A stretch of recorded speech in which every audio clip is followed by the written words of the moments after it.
Mbak Dinda, apakah saya boleh itu menjawab pertanyaan dari Mbak Putri Sofiana? Boleh, silahkan. Tadi kan pertanyaannya kan hmm, pendapat kelompok 5 apabila demokrasi bertentangan dengan nilai-nilai Pancasila. Terus bagaimana solusi terbaik untuk mengatasinya? Jawabannya itu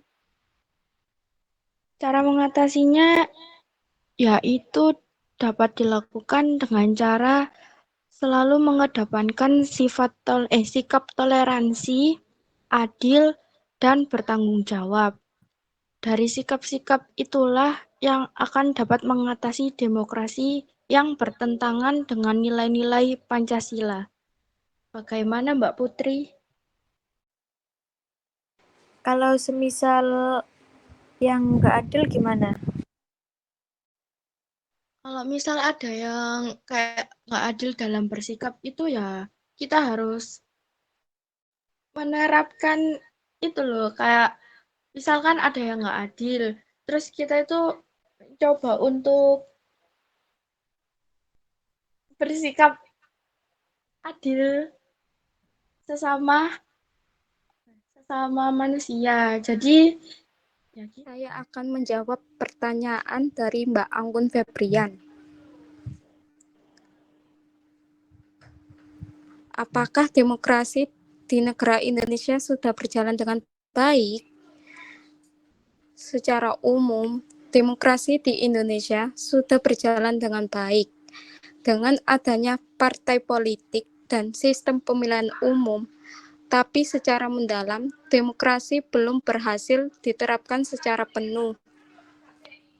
Karena banyak anggota perwakilan rakyat yang masih mengedepankan pendapat sendiri ketimbang rakyat. Rakyat juga masih mengalami kesenjangan sosial dan ketidakmerataan penduduk serta pendidikan, sehingga rakyat masih kesusahan untuk berdemokrasi. Selain itu, munculnya politik uang dalam pemilu juga menjadi penyebab demokrasi di Indonesia tidak berjalan dengan baik.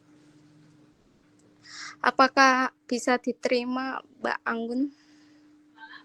Berarti itu jawabannya berjalan dengan baik atau kurang, Mbak?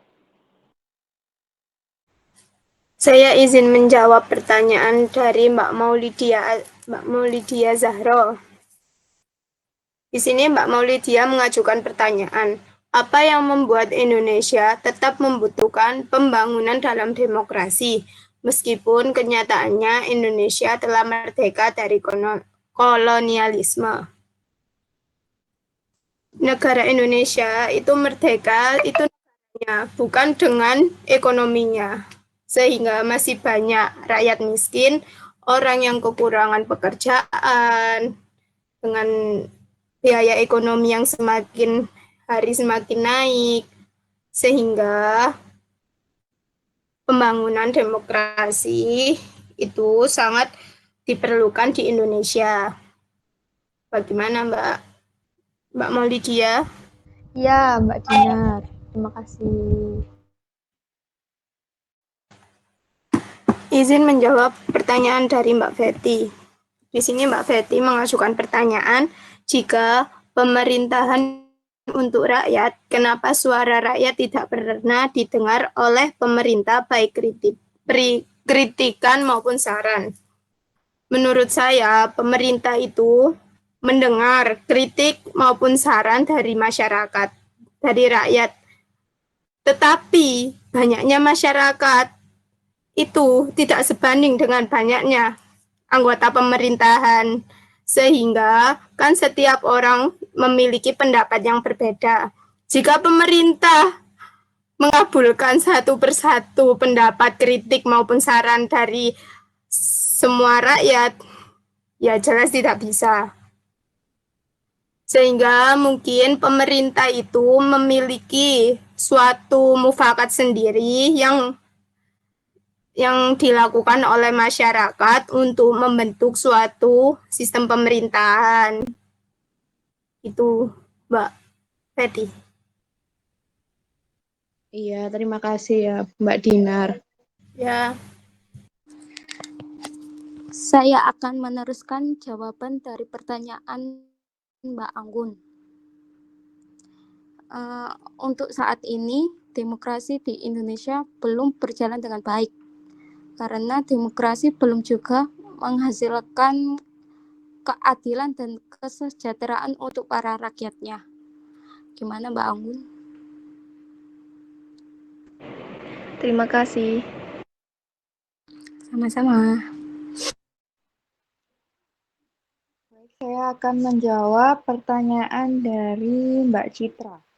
Menurut Anda, apa yang harus dilakukan pada sebuah daerah yang tingkat pembangunannya masih rendah dan masih sangat terpelosok? Yang kedua, bagaimana cara melaksanakan demokrasi di daerah tersebut?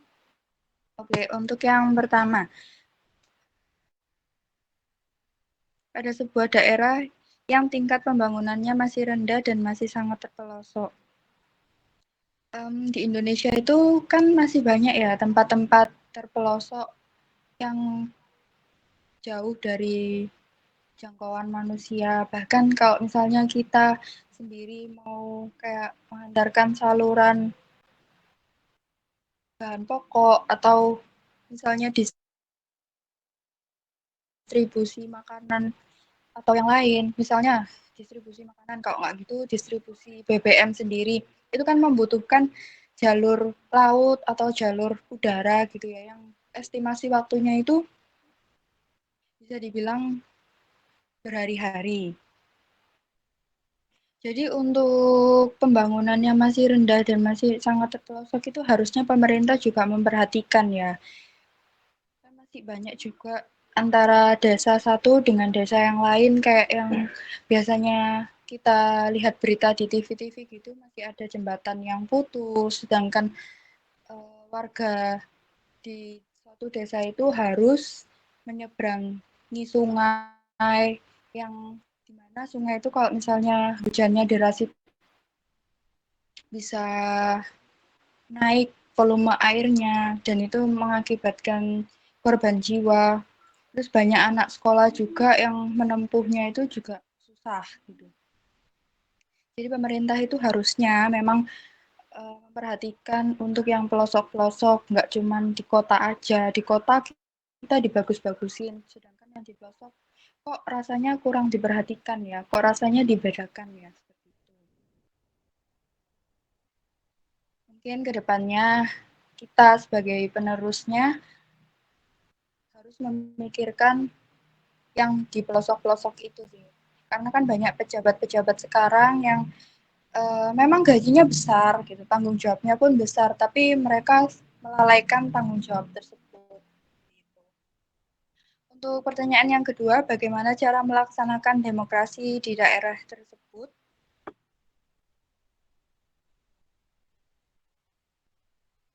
Untuk bagaimana upaya membangun demokrasi di perdesaan gitu, langkah awal yang strategis upaya demokratisasi desa adalah mengontrol terlaksananya prosedur dan mekanisme demokrasi desa seperti musyawarah, terus pemilihan kepala desa, mengawasi kader prinsip demokrasi dalam pelaksanaan mekanisme demokrasi, dan mengembangkan kultur demokrasi dalam keseharian desa dan kegiatan-kegiatan desa.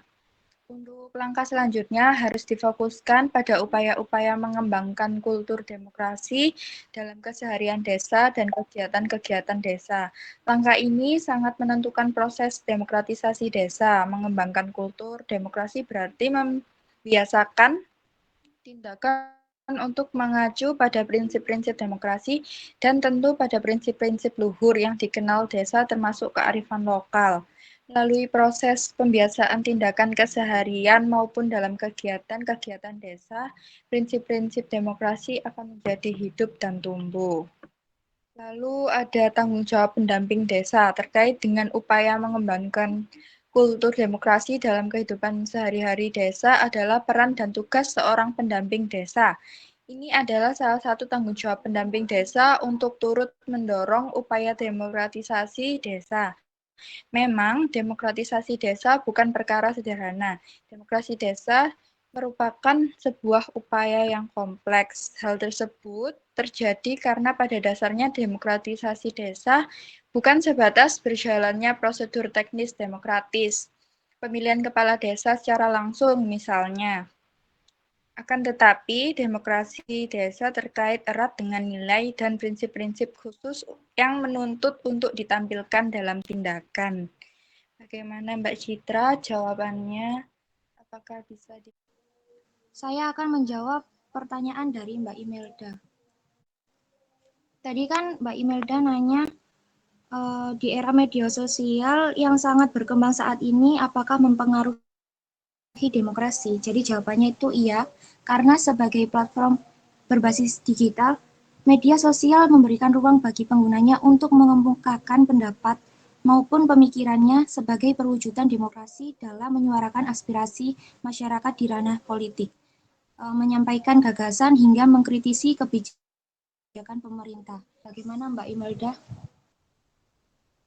Untuk presentasi hari ini, saya sebagai moderator pamit undur diri. Mohon maaf atas kekurangan dan kata-kata yang salah dari saya. Sekian, terima kasih. Wassalamualaikum warahmatullahi wabarakatuh. Waalaikumsalam warahmatullahi wabarakatuh.